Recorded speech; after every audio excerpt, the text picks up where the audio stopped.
আমাদের এলাকায় অনেক বৃষ্টি হচ্ছে ভাই ও বোনের, আপনারা দেখতেছেন অনেক বৃষ্টির কারণে আমরা ঘর থেকে বাইর হতে পারতেছি না।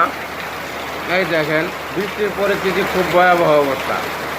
হ্যাঁ, মনে হইতেছে বন্যা বয়ে যাবে। হ্যাঁ, সব জায়গায় মনে করেন যে পানি আর পানি। পানির জন্য আমরা ঘর থেকে বের হতে পারতেছি না, এত পরিস্থিতি খারাপ।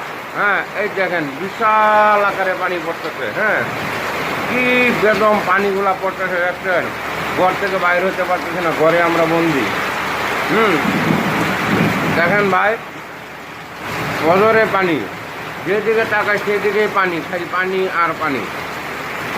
পানির ভয়াবহতা হ্যাঁ অনেক দূর এগিয়ে গেছে। আমার মনে হইতেছে আমাদের এলাকায় বন্যা চলে আসবে, যে কারণে আমরা ঘর থেকে বাইরে হতে পারতেছি না। যেই বৃষ্টি সেই বাতাস, প্রচুর পরিমাণ বাতাস ভাই, অনেক বাতাস।